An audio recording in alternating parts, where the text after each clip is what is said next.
Olá, ano novo, projetos novos e damos hoje início ao Chief Talent Officer Cast, uma iniciativa da New Career Network em parceria com a Human Resources Portugal. Terá uma periodicidade mensal e vamos ter sempre 3 convidados. A New Career Network, só para dar aqui algum contexto, é uma plataforma digital que promove a requalificação profissional através da ajuda da inteligência artificial e que procura aproximar a oferta de talento às necessidades das empresas. E Mind the Gap, oferta e procura de talento, é precisamente o nosso tema de hoje, deste primeiro episódio, deste início de conversas.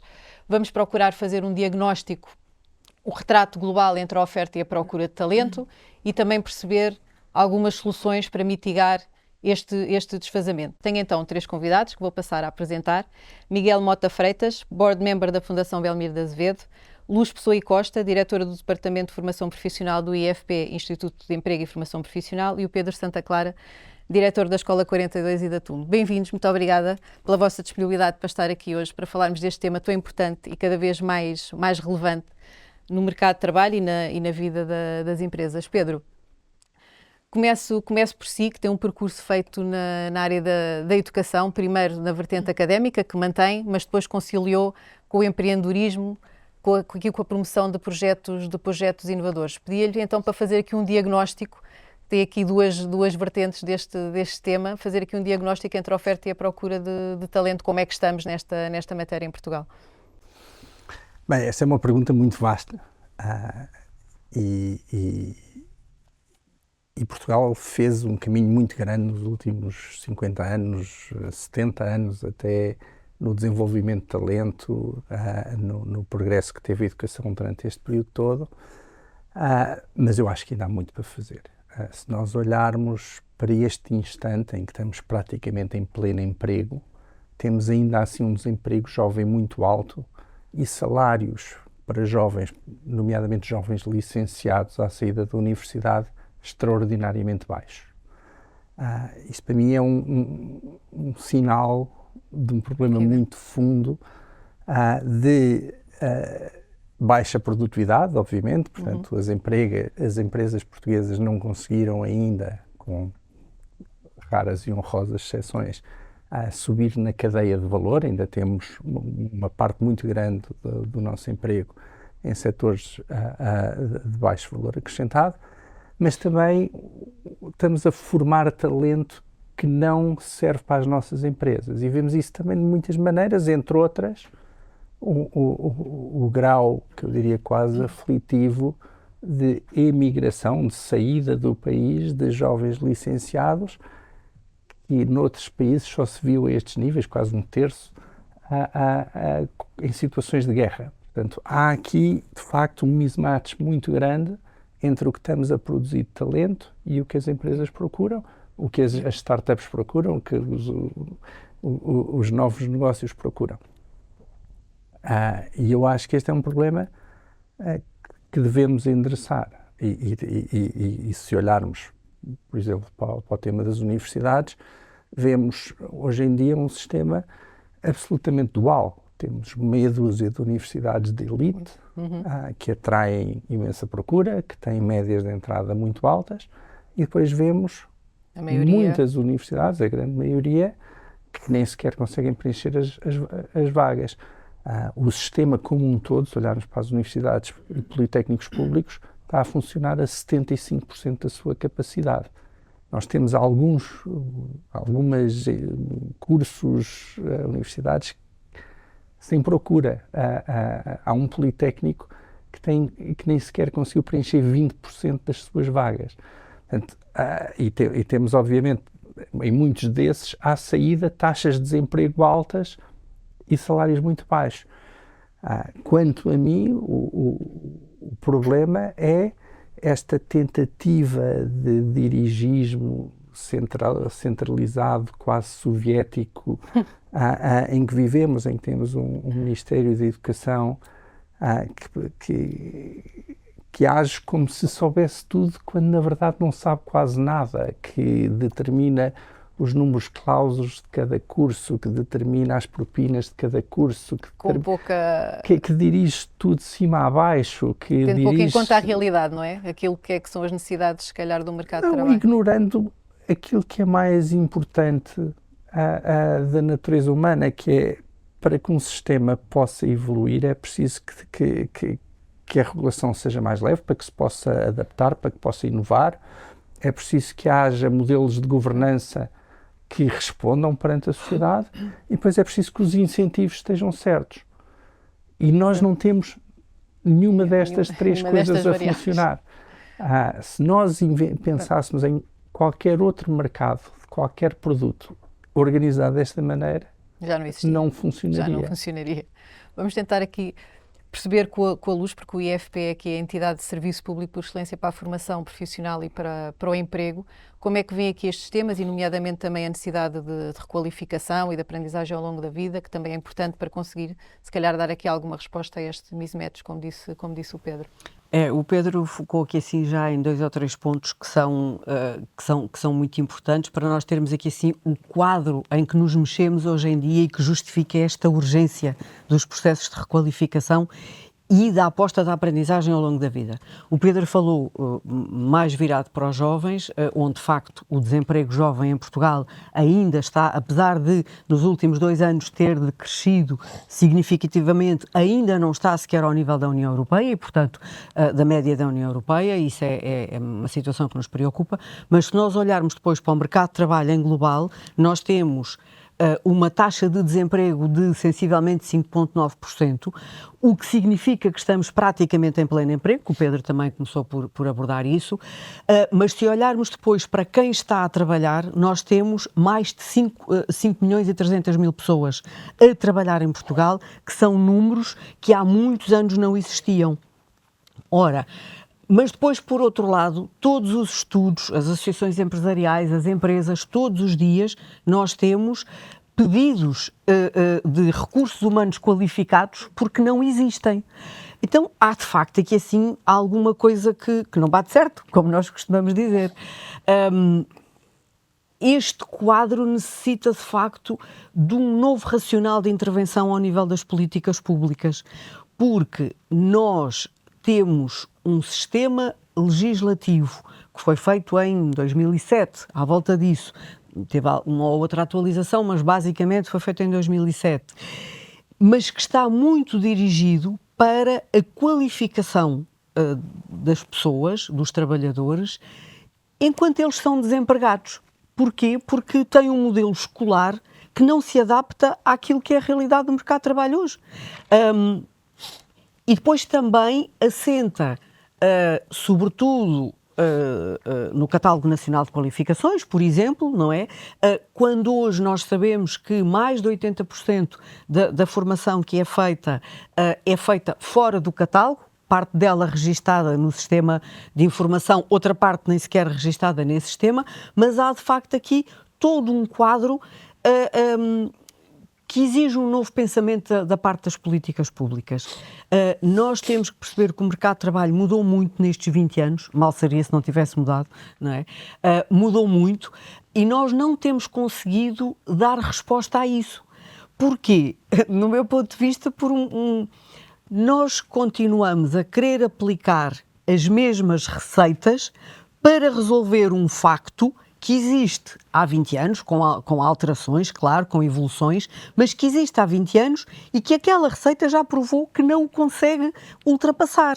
Portanto, temos mesmo que ter um racional diferente e o Instituto está neste momento muito apostado naquilo que é a sua possibilidade de atuação em conseguir contribuir para esta alteração de paradigma, porque de facto, temos que ter um racional diferente no âmbito das políticas públicas que consigam acompanhar estas mudanças todas, porque nós temos a digitalização, a economia verde, temos um problema gravíssimo em termos de mercado de trabalho, que é o facto de Portugal ser o 4º país com a população mais envelhecida do mundo, e isto traz para o mercado de trabalho problemas gravíssimos, não é? Não são só aqueles jovens que saem, agora até saiu um estudo a mostrar que nos últimos 2, 3 anos estão mais a voltar, ainda bem, mas não tem ainda impacto real, porque a diferença entre os que saem e os que regressam ainda é muito pequena, portanto, temos o problema da imigração, porque os imigrantes que chegam trazem-nos problemas grandes também em termos da requalificação,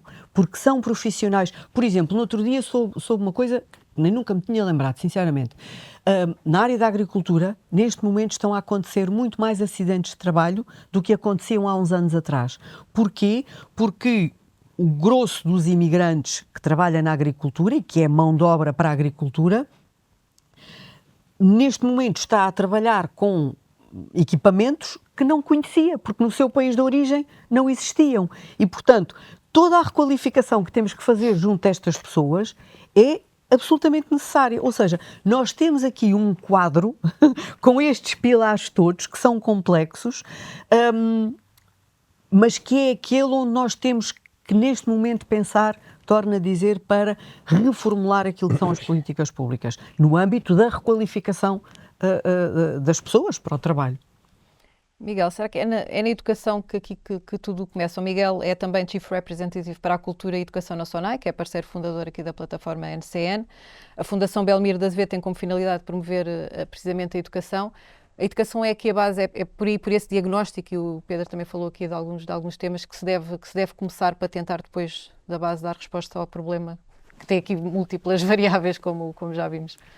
Sim, acho que é importante fazer bem esse diagnóstico, e eu se calhar vou ser um bocadinho mais otimista e mais positivo aqui que os meus colegas, também para animar um bocado o debate, faz parte, não é? Eu acho que nós fizemos, na Fundação, queremos mesmo ser um contributo e um apoio neste tema da educação através dos factos e do diagnóstico e da análise, e tirarmos algumas conclusões. E fizemos um balanço anual de educação este ano, que apresentamos e que iremos atualizar para a frente, onde tivemos precisamente um capítulo e uma tentativa de endereçar esta difícil pergunta da oferta do mercado de trabalho e da procura e da melhor ou pior resposta que estamos a conseguir nessa área.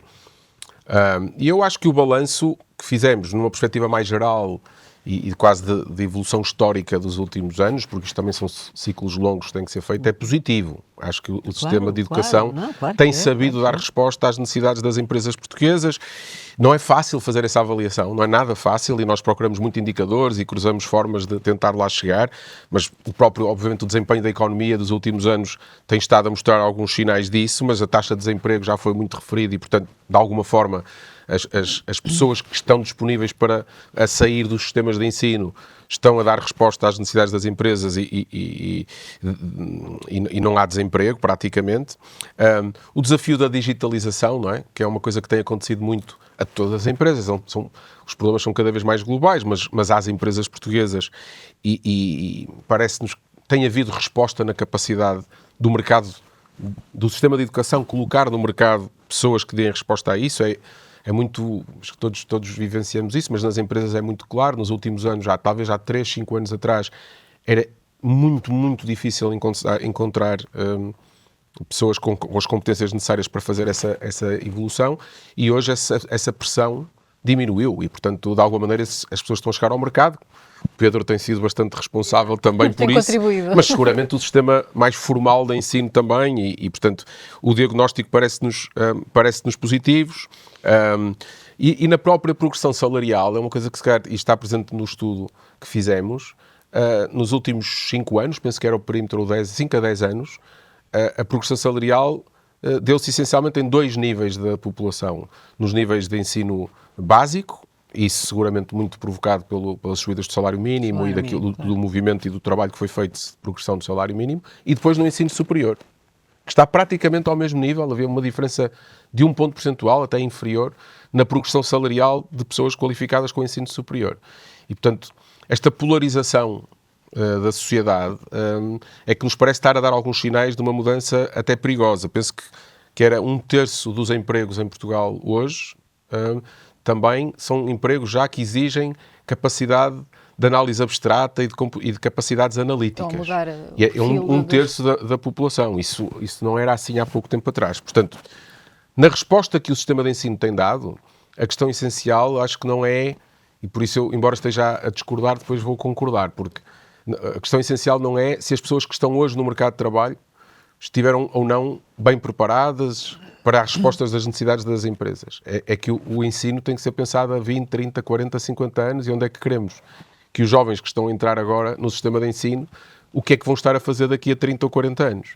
E aí é que eu acho que há muitos sinais preocupantes de que temos que mudar alguma coisa no processo de ensino. Fala-se muito do tema das competências e do conhecimento, não é? É seguramente uma área onde eu já não seria tão otimista, em que nós estamos muito agarrados à transmissão de conhecimento e a pensar que é possível que essa educação se concentre muito mais nisso. Acho que não é de hoje que o tema das competências sempre esteve na mesa, mas as exigências que o mercado hoje tem são diferentes, são superiores, claramente, em termos da velocidade de mudança e teremos que mudar alguma coisa. E temos aqui uma variável também relevante e que está a mudar muito e muito rápido o mercado de trabalho, que é a inteligência artificial, penso que concordarão. Ainda estamos todos a tentar perceber um bocadinho os impactos, mas há tendências, Pedro, que já serão mais visíveis.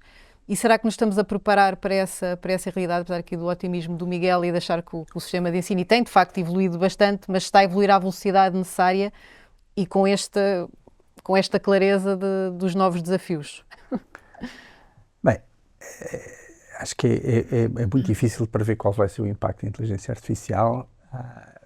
Eu diria que a única certeza que temos é que as pessoas que vão entrar no mercado de trabalho no futuro vão ter atividades muito mais diversas ao longo da sua vida, vão ter que ser flexíveis, vão ter que ser capazes de se requalificar ao longo da vida, vão ter que ser capazes de gerir o seu capital humano.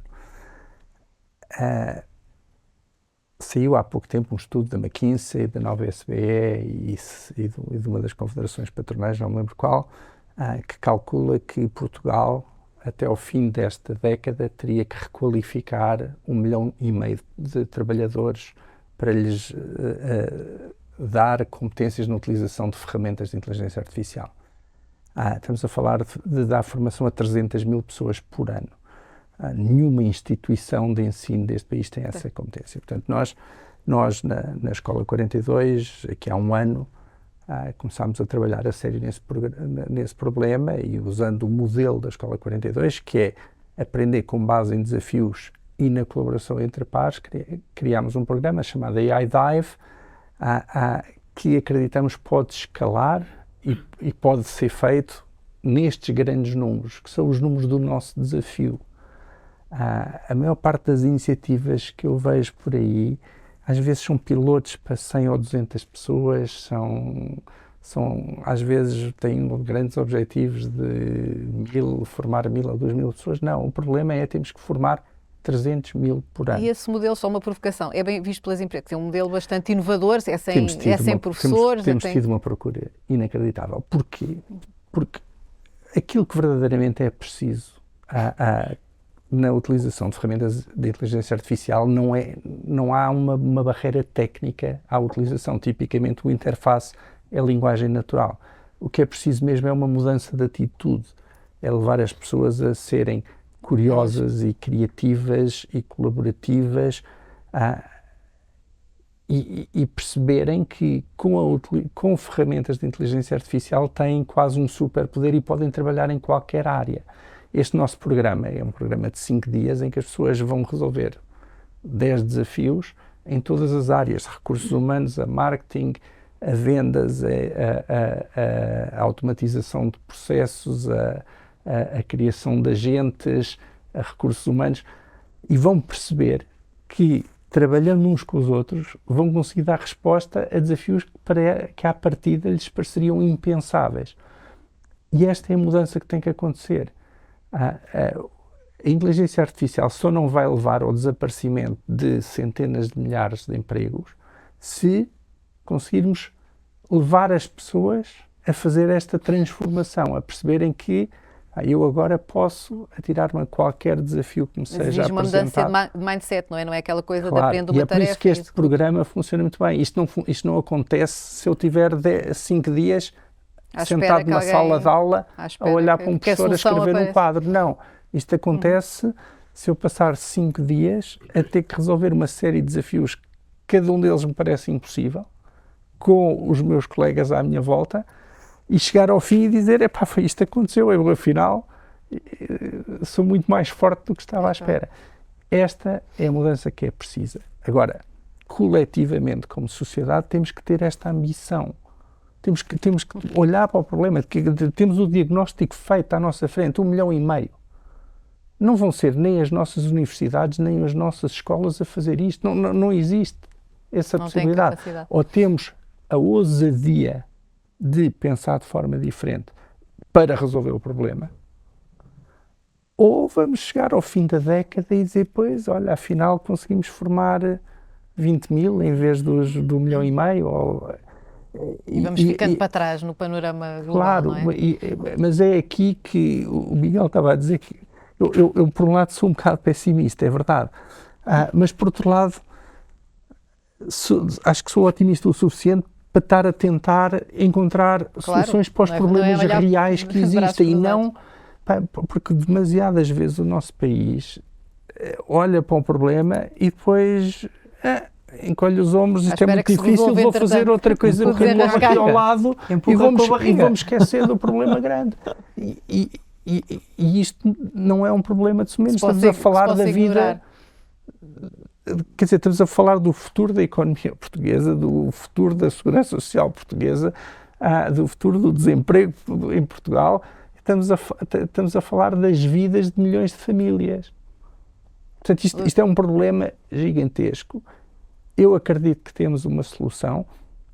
Agora, temos que ter a coragem de fazer, porque se calhar unir esforços também. Depois o desafio é, mas isto não enquadra nas regras do IEFP, ou isto não sei quê, ou o Ministério da Educação acha que não sei o que mais.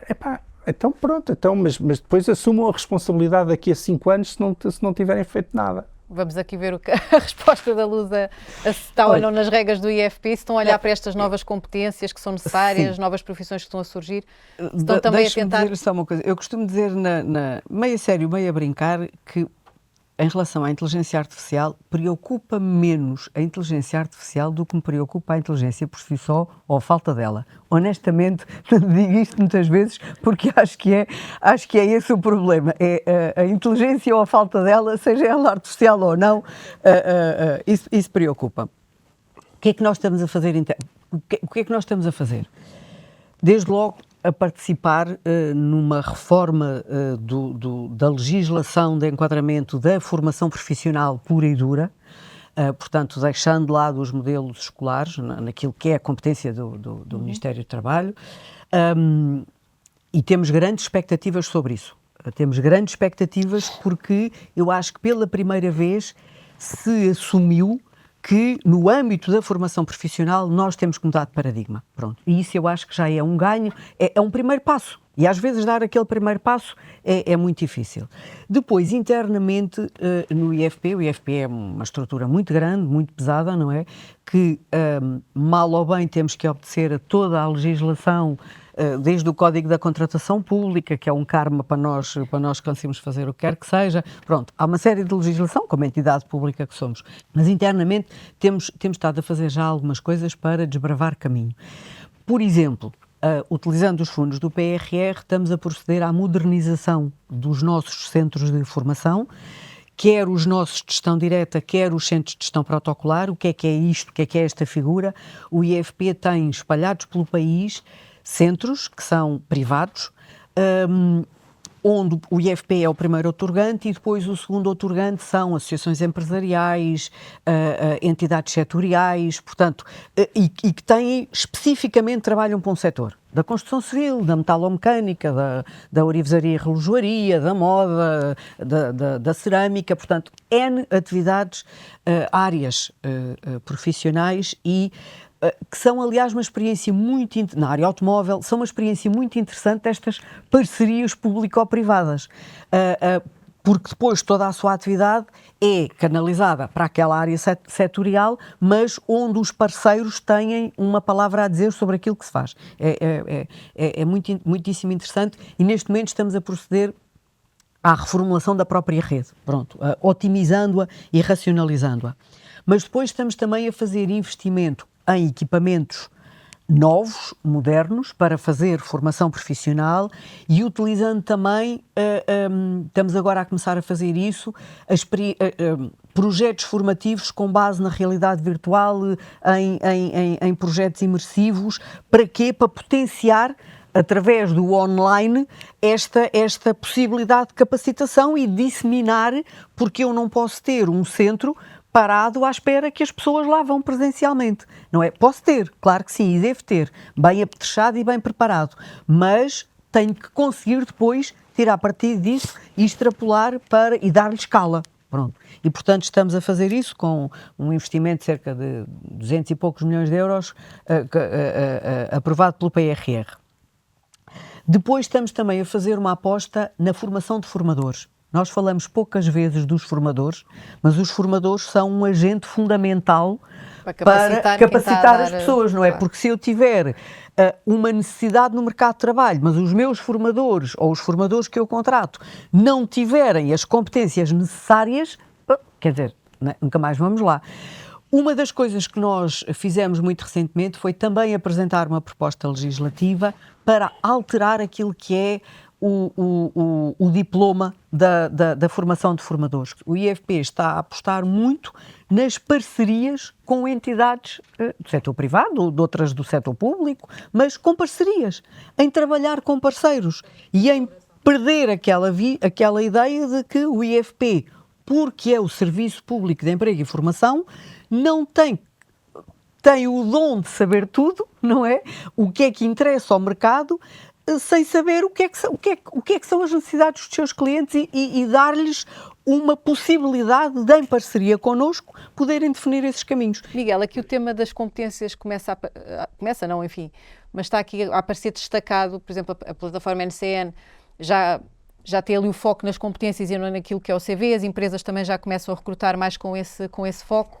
Portanto, temos aqui um maior foco nas competências e, portanto, se calhar o sistema de ensino tem que olhar para elas e quais é que são fundamentais, no fundo, não é? Para onde é que estamos a evoluir nesse âmbito? Sim, eu acho que esse tema é um tema central da discussão que estamos a ter e eu só queria fazer uma correção. O Pedro referiu que era um pessimista. Eu acho que o Pedro não é um pessimista. Eu até acho que ele é um grande otimista. Claro, é otimista e é um provocador sobre trazer-nos essa capacidade de acreditar que é possível fazer melhor e se calhar muitos outros, e eu incluído muitas vezes, cá somos menos otimistas nessa capacidade que temos de fazer diferente. E já agora destacar também aquilo que a Luz referiu, o IFP tem tido um papel essencial nesta área e acho que pode ser um player muito importante na forma como damos resposta a estas necessidades das competências que referes, porque de facto aquilo em que estamos todos de acordo é que há uma transformação, claro, uma mudança de paradigma, começando a chamar, que está a acontecer, não é? E eu vejo isso às vezes comparado com, sim, já houve outros momentos em que isso aconteceu, a reforma agrícola ou a revolução industrial, e eu acho que essa é uma má comparação. Acho que não temos evidência nenhuma de que estejamos a falar dos mesmos problemas e das mesmas situações. Pelo contrário, na minha opinião, acho que a mudança é mais complexa e mais difícil, porque me parece que pela primeira vez nesta altura, não é possível uma geração prever o que é que vai fazer ao longo da vida. E até hoje isso sempre foi possível. Nós crescemos a achar que podíamos saber o que é que íamos andar a fazer durante 30 ou 40 anos. E muita gente começou no mesmo setor e acabou no mesmo setor, na mesma profissão, e muita gente na mesma empresa e fez a carreira toda na mesma empresa. Isso já não é possível.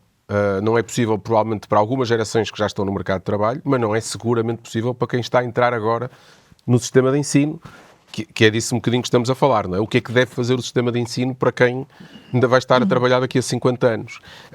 E, portanto, isso é...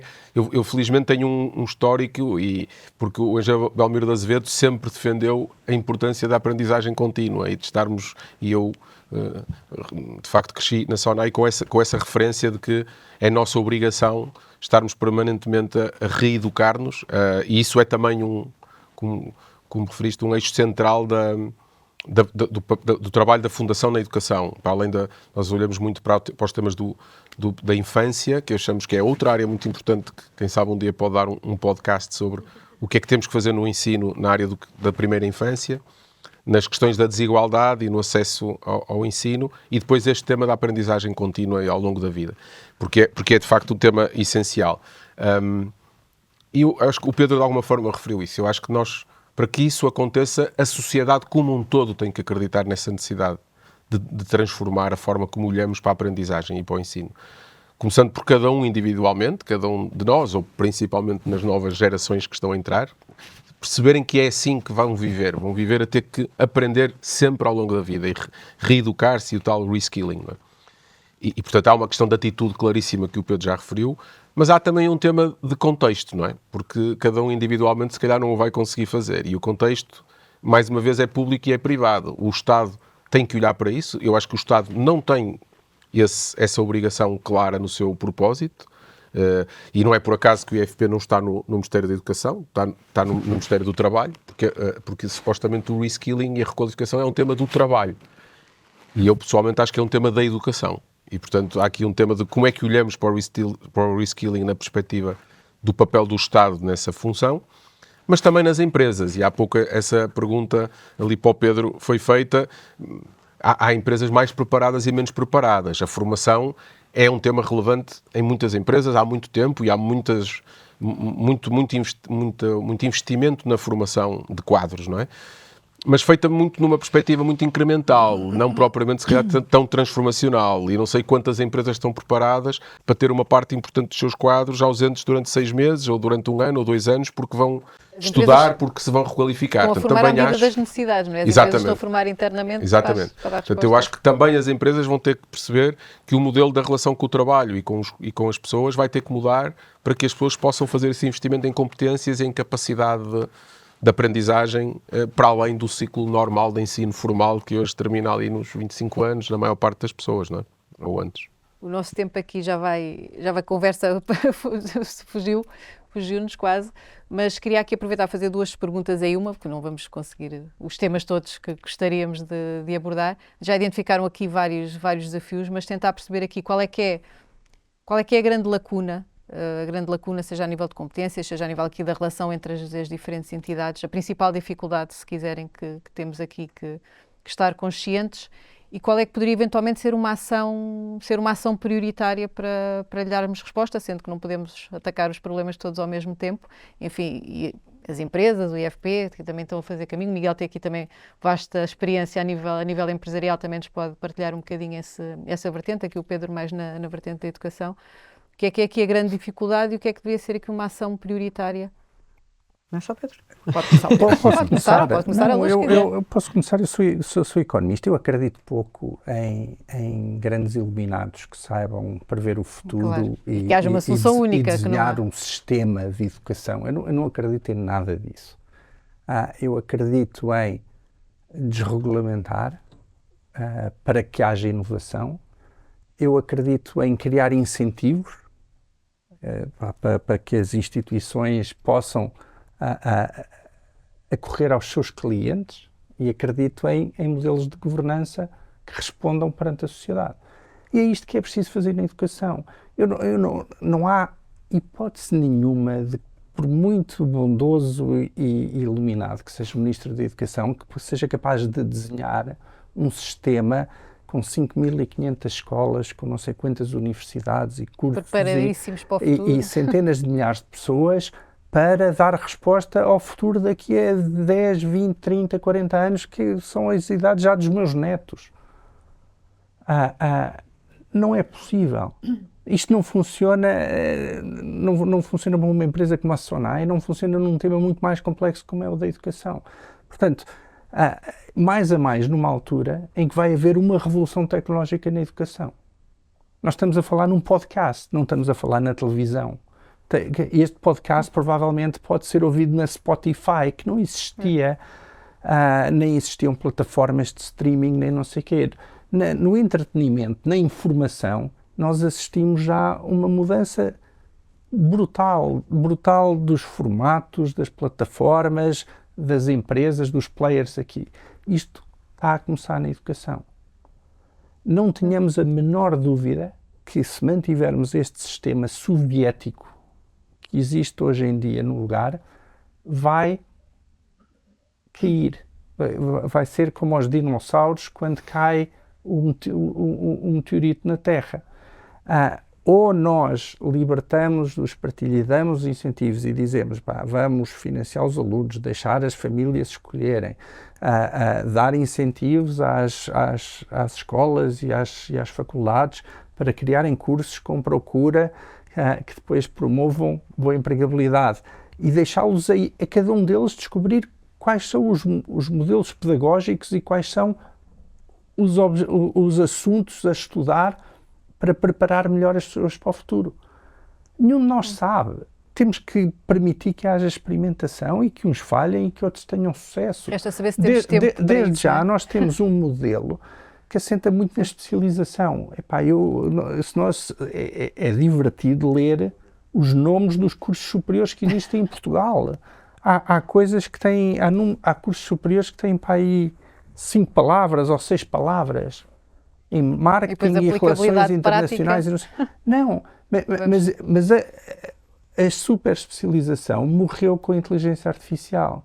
A única opção a única coisa que hoje em dia faz sentido para um miúdo, para um jovem que esteja no liceu ou mais cedo ainda, é dizer, estuda um vasto leque de áreas, abre os horizontes, abre os conhecimentos, desenvolve as tuas competências, aprenda a aprender, e depois, ao longo da vida, vais buscar conhecimento nesta área ou naquela ou na outra. Com certeza que a tecnologia vai ajudar.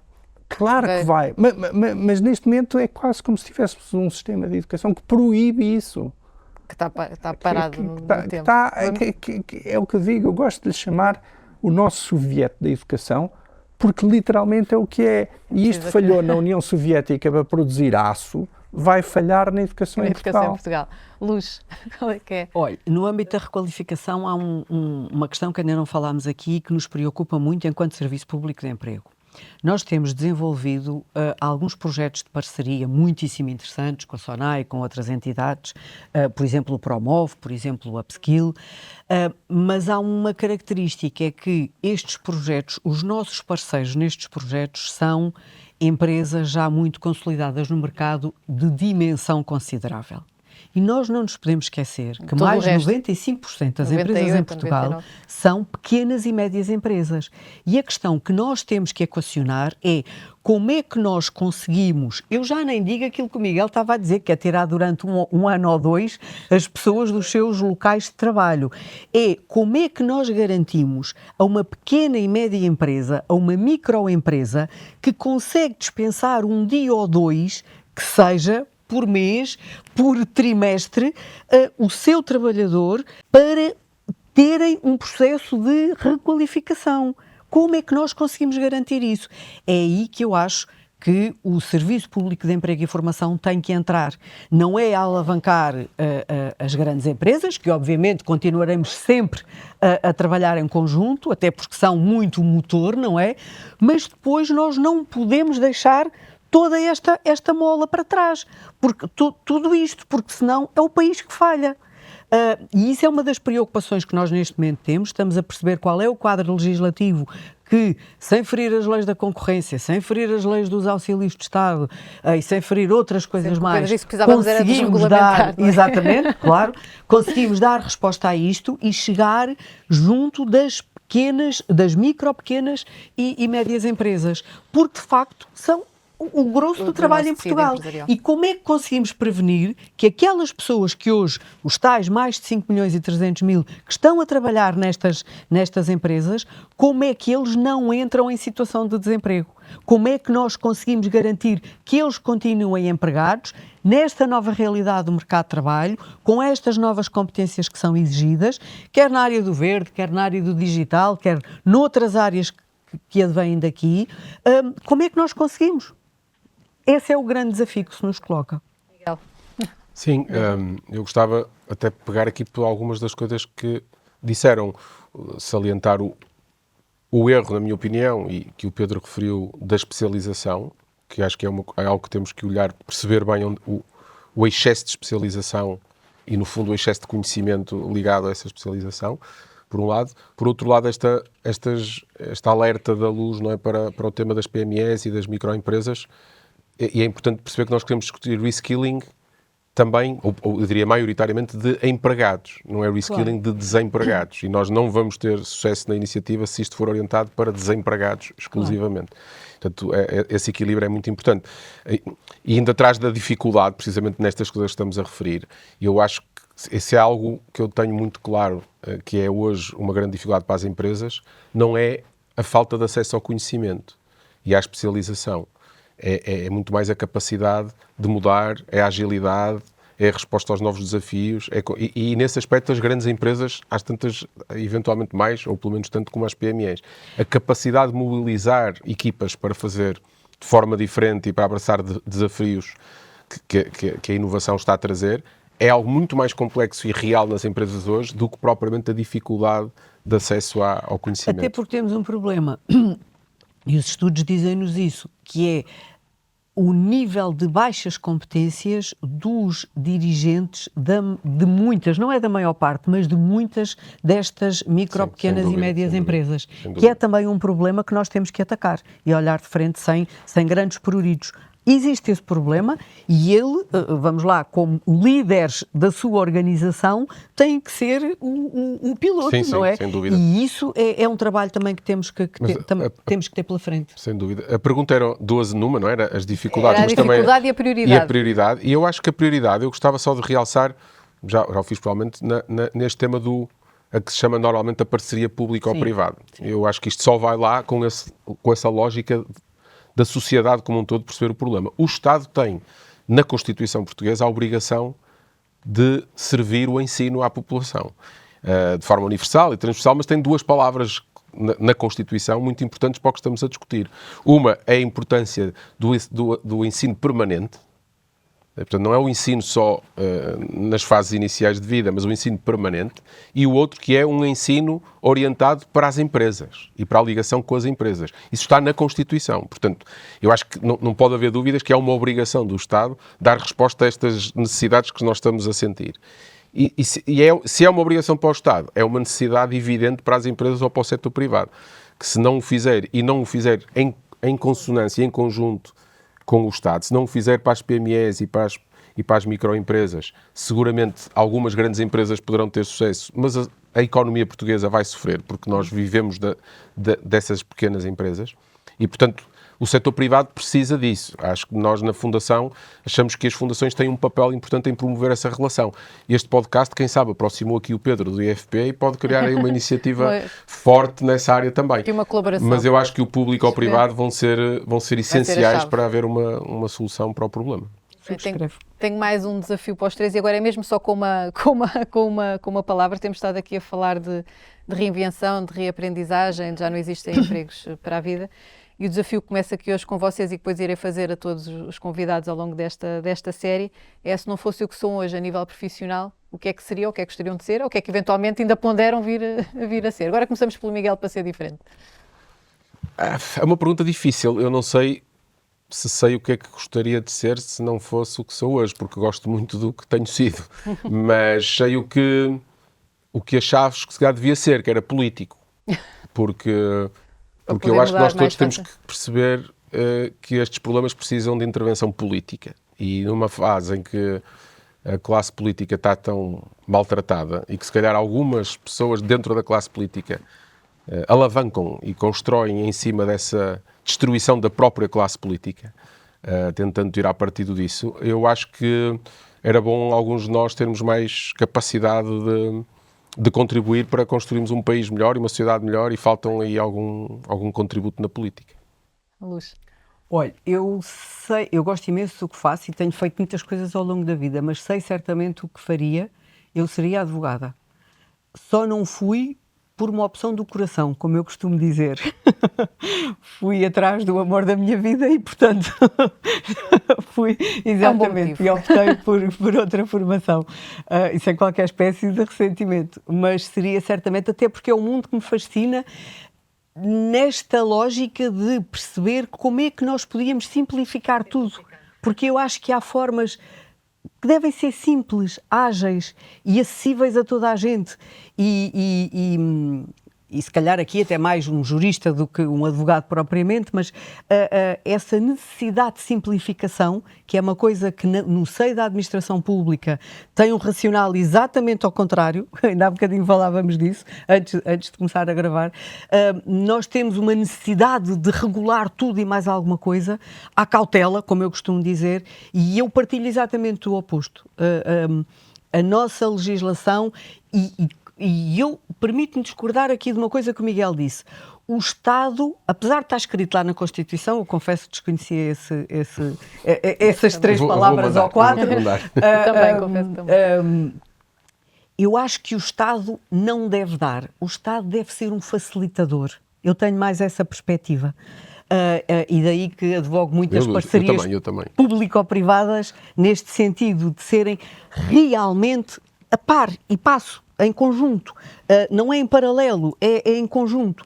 E portanto, uma das coisas que me fascina, ou que me fascinaria noutra profissão, era poder contribuir para simplificar isto tudo. Bem, se juntarmos aqui as duas, já temos quase a solução para o nosso problema identificado. A solução vem do Pedro. Agora juntando aqui a do Pedro. Bem, se eu não tivesse a fazer estes projetos, a pensar na educação do futuro, como o TUMO, como a Escola 42, como o AI Dive, E parabéns por eles. São Exato, fantásticos, parabéns. efetivamente. eu seria infeliz. Muito bem. Portanto, e já é uma segunda vida, não é? Começou só no mundo académico e, portanto, já é aqui uma nova... Super uma nova satisfeito, não queria ser coisa nenhuma. Muito bem. Já é, porque já é. Não Como seria digo, mais juntando nada. aqui os três, acho que temos aqui boas perspectivas, pelo menos para caminharmos um bocadinho mais rapidamente na solução deste dilema, digamos assim. Muito obrigada aos três Obrigado. pela vossa disponibilidade. Obrigado. Obrigada também a quem esteve a assistir. Voltamos no próximo mês com um novo tema e novos convidados. Obrigada.